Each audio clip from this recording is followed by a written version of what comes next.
The reason that I name most of my rods after flowers is because, well, this bait and tackle shop is called Rosie's Bait and Tackle. Welcome to the Woman Angler and Adventurer Podcast, inspiring real women with a passion for fishing and the outdoors to go get their adventure on. Now, here's your host, Master Captain Angie Scott. All right, everyone, you are in for a special treat this week. Today, I have the youngest guest I've ever featured on the show. At 8 years old, Rosie from Rosie's Bait and Tackle is an absolute fishing sensation and inspiration. I've been following her on Instagram for a while now, and if you aren't, check out the show notes so you can click on the link and give Rosie's Bait and Tackle a follow as well on Instagram. You will not be disappointed. My good friend John King, aka the Crappie Hippie from the Fish Nerds and Lure Love podcasts, introduced me to her. John has been a great friend for a while now, and we have yet to meet in person. I'm, right now as you're hearing this, getting ready to head to Truman Lake in Missouri to start practice for the 2023 LBAA Wildcard Tournament. And it sounds like we may actually get the chance to meet face to face. Perhaps I'll even have an opportunity to sit down with John and maybe have him on the show. So John recently featured Rosie on a segment of the Fish Nerds podcast. He was kind enough to share it with me so that I could introduce young Rosie to the Woman Angler and Adventurer audience as well. Thank you so much, John. Rosie was interviewed by another mutual friend and previous Woman Angler and Adventurer podcast guest, outdoor writer Todd Carrere. Todd was featured on the show some time ago when we were prepping for our big Cape Cod striper fishing trip with L's Goldfish. Todd did a great job interviewing Rosie, who is very well spoken for an 8-year-old. And with all that said, I think this is going to be among the top most inspiring Woman Angler and Adventurer podcast episodes that you'll ever hear. Thank you to all my friends who help make this happen week after week, and to all of you listening. But most of all, I hope you enjoy.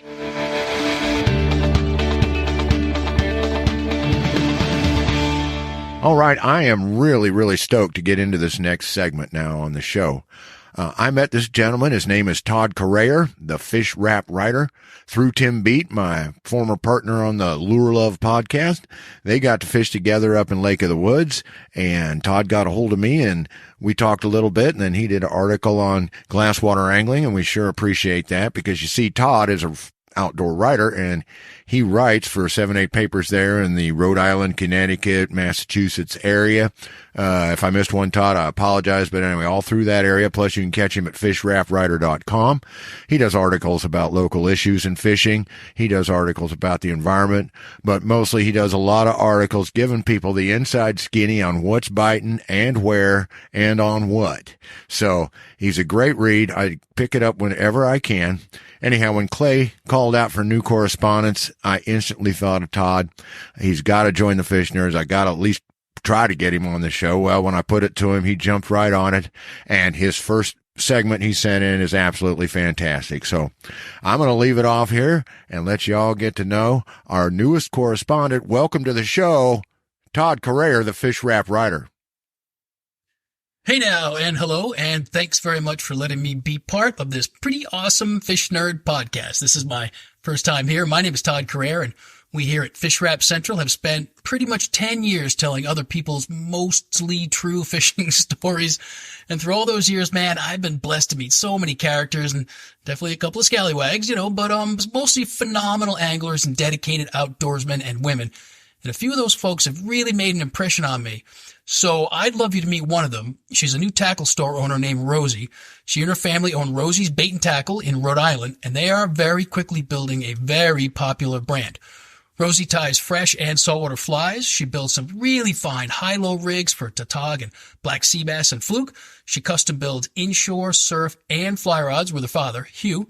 And somehow Rosie still finds time to paint the coolest looking quahog shells in mahi-mahi and tautog patterns. So for a little background, I met Rosie last year for the first time when she walked across the stage at a tautog tournament with a bomber of a blackfish. She was one of the only female anglers, and she was the only person wearing old school checkered Vans. So you can see why I was totally impressed by Rosie. And since we're all about good people here at Fish Wrap, I'd like you all to meet Rosie. So without further introductions, Rosie, please say hello to all the Fish Nerd listeners. Okay, so would you tell me and tell everyone in the Fish Nerd podcast how you started fishing? Well, I don't remember exactly, but I feel like I just started to learn to fish. I'm pretty sure it was taught by my dad. One of the first times I went fishing, I was on a pier in Portland, Maine, and I was fishing for mackerel.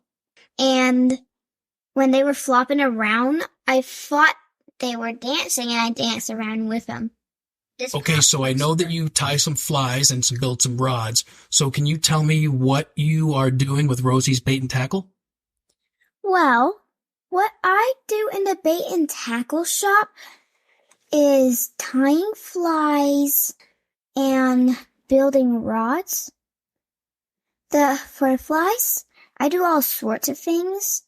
A few of my favorites are clouser minnows and cinderworms.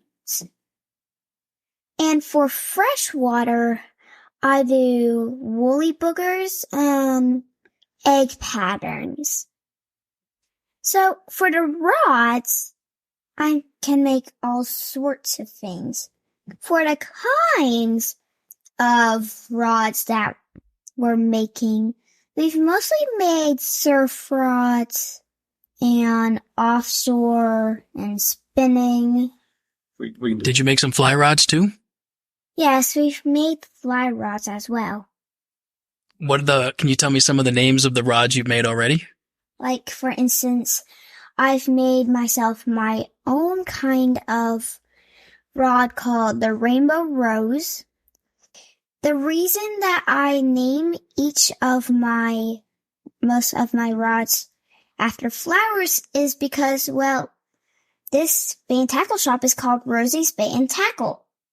My dad has a custom rod called the Fire Rose, and we're making Mr. Todd a rod called the American Beauty. An American Beauty is a kind of rose. Phenomenal. Can you tell us if you have a favorite fish to catch and maybe you have a favorite one to eat? Well, the favorite fish that I've caught here in Rhode Island would probably be a tautog. They put up such a fight. And my favorite one to eat, that I have caught is a fluke. And didn't you tell me that you caught a fluke on a very strange lure? Yes, it was an SP minnow. A little kind of SP minnow called the blurple. I want to pause for a moment and give a quick shout out to my friends over at Stealth Rod Holders. They first caught my attention at iCast a few years ago when they were showcasing their well-designed and strong quick-release rod holders made of glass-reinforced nylon. Their patented technology grips the rod handle, so no more fumbling with locking collars. This allows you to get that quick hook set and land your personal best. And if you buy the best rods like I do, St. Croix rods are the best rods on earth, you want to protect it with the best rod holder, which is hands down Stealth. And Stealth rod holders come with a lifetime warranty. Check them out at stealthrodholders.com. Okay, now I heard that you like to fish from your kayak. Do you have any good fish stories from your kayak? You bet. So, one time, when we went off fishing early in the morning, I surprised my dad with a 14-inch fluke. That you caught? Yes, all on my own, and I didn't even shout, I caught a fluke! And what kind of a kayak is this? This is, Do you know how big it is? It is about 1 feet long. Perfect. And it has riggers on the sides to keep it stable. Perfect. And you caught a 14-inch fluke. Mm-hmm. And what did you catch it on? You don't have to tell us if it's top secret. Well, it is kind of an awesome trick. So, I caught it on a little minnow jig. And that worked. And we were doing, Were you jigging for it? yeah. So I dropped the line down to the bottom of the, whatever it is in, where water's in. Okay. Right down to the sand? I just twitch it up. And whammo. And then, bam, it just hooked on. Fantastic. Well, can you just tell me again about what rods you're building right now for your customers? Well, we're almost done with the American Beauty, and we're going to make a rod for, Is this the one that you're gonna donate maybe? yeah, Okay. gonna donate. Okay. Now, is there anything you want to ask me? Is there any fishy type chit chat or something? Well, Since you're the star, I mean, this is your moment. This is your chance. my question is, what was the first fish you caught in Rhode Island? Well, I'll tell you. The first fish that I caught was a striped bass, and I caught it on a periwinkle in Old Harbor on Block Island when I was in first grade, give or take. Right in there somewhere. First or second grade. Was it periwinkle? It's a little small black snail about the size of a dime, maybe, or a nickel. And I broke it open and I put the meat on a hook. And I think I got lucky because the fish were coming through the harbor, and I think I got lucky and I caught a nice big striper. That was maybe 5 or 6. So you're working on, we're not supposed to be talking about me. You're the star here. So Rosie's Bait and Tackle is on the way. It's growing. It's getting bigger. You're making flies. And are you taking fly orders? Can you make flies for people now? Yes, we got a customer already. Excellent. Excellent.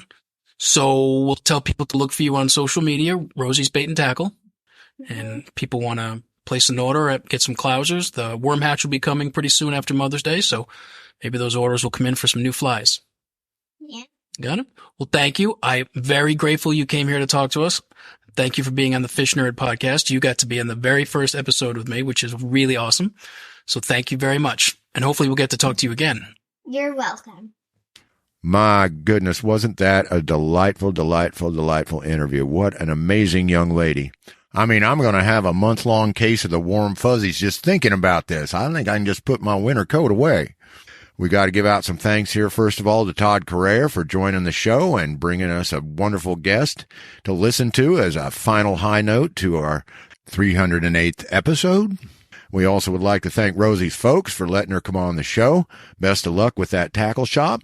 But most of all, we want to thank Rosie for coming on and filling us in on all kinds of wonderful things and talking about her business with the pride and the excitement that comes with being an entrepreneur. Rosie, I hope to hear your voice back on this show sooner than later. But in the meantime, you keep wrapping those rods, you keep tying those flies, and most of all, you keep getting after those fish. Alrighty, this is Crappie Hippie, your tree-hugging redneck, saying, you want to keep more stories like this in your life? Please check out the Fish Wrap Writer at fishwraprider.com.